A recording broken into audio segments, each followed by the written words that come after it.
जिंदगी एक किराया का घर है,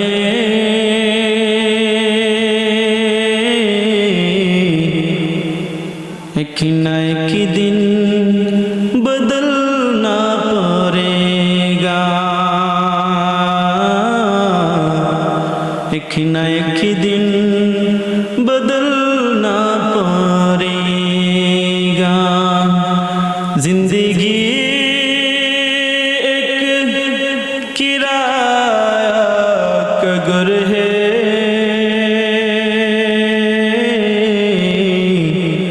एक न एक दिन बदलना पड़ेगा,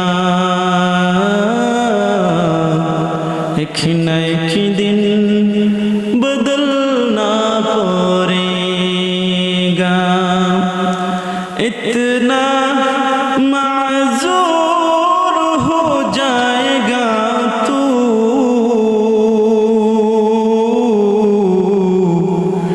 इतना मजबूर हो जाएगा तू,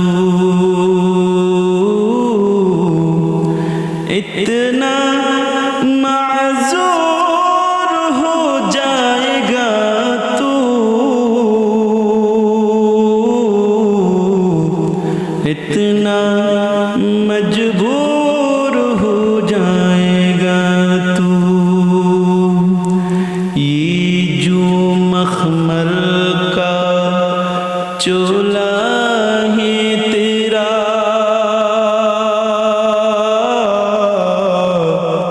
ये जो कफन में बदलना पड़ेगा, ये जो मखमल का चोला है तेरा, ये जो कफन में बदलना पड़ेगा। जिंदगी एक किराया का घर है,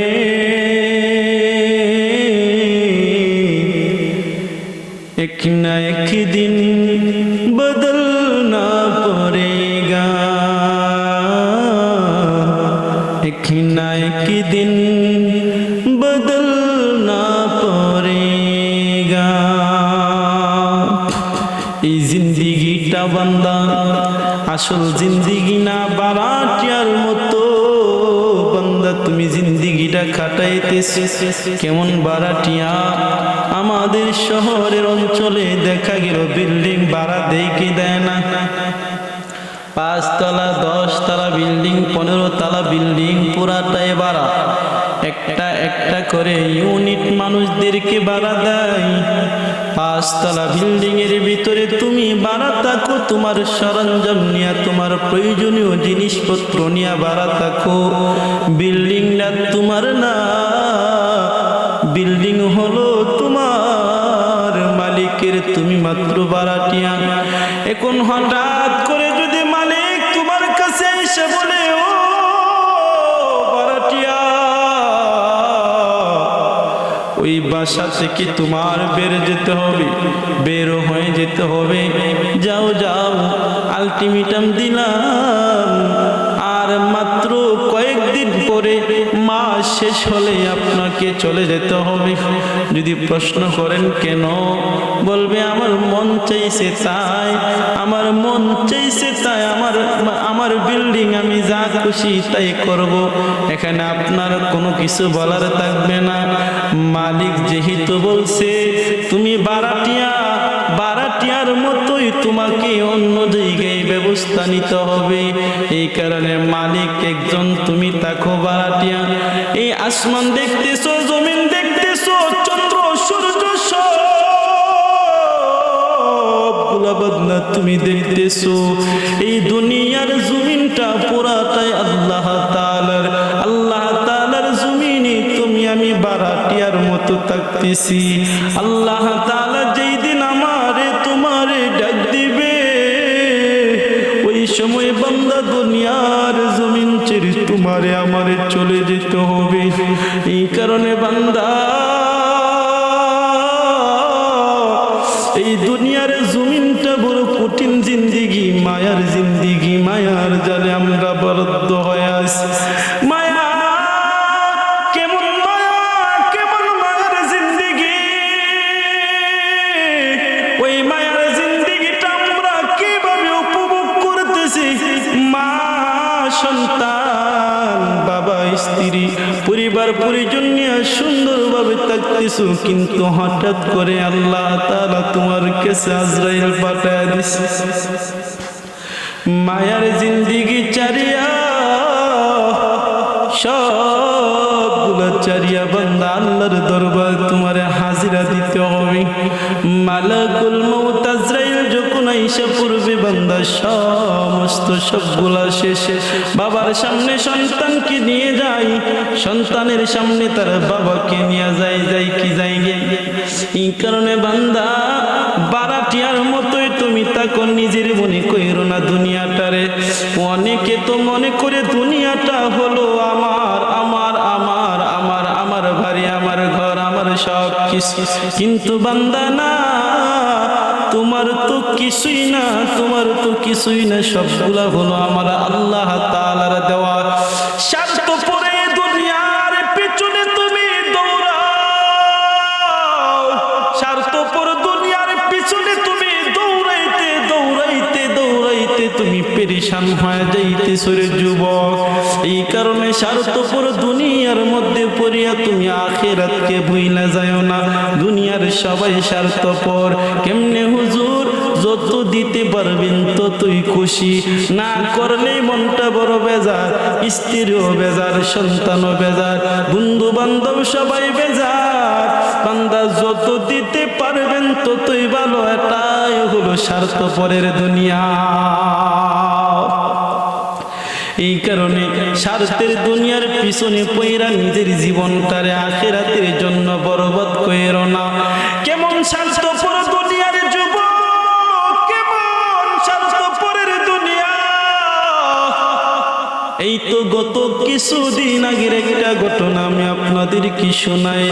একজন মুরব্বী, বয়সটা হবে 55 থেকে 60 বছর, আইসা কান্না করতেছে, হুজুর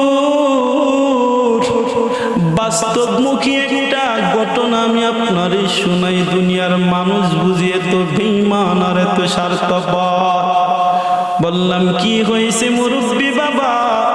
বলতেছে হুজুর আমরা একই সঙ্গে উঠা বসা করলাম, ছোট থেকে বড় হইলাম, একই স্কুলে পড়লাম, একই মক্তবে পড়লাম, একই এলাকায় বড় হইলাম, একই স্কুলে একই ভার্সিটিতে পড়লাম।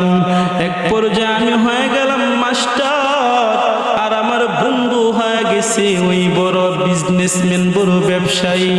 এক পর্যায়ে দেখা গেল আমার বন্ধু দিনের পর দিন, রাতের পর রাত, বৎসরের পর বৎসর কষ্ট করিয়া এক পর্যায়ে দেখা গেল আমার বন্ধুটা বড় বিজনেসম্যান হয়ে গেছে, বড় ব্যবসায়ী হয়ে গেছে।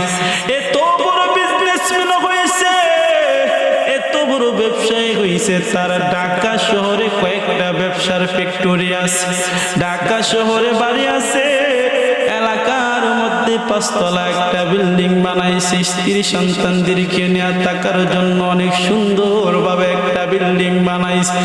এত সুন্দর বিল্ডিং, হাজার হাজার লক্ষ লক্ষ কোটি টাকা খরচ করে একটা বিল্ডিং বানাইছে থাকার জন্য।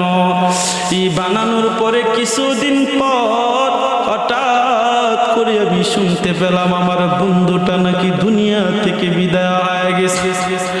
আমার বন্ধুর মৃত্যুর খবর শুনিয়া আমি আর নিজেকে কন্ট্রোল করতে পারলাম না হুজুর, আমি চইলা গেলাম আমার ছোট সময়ের বন্ধুর চেহারাটা শেষ বিদায়ের জন্য দেখার জন্য, শেষবারের মতো দেখার জন্য।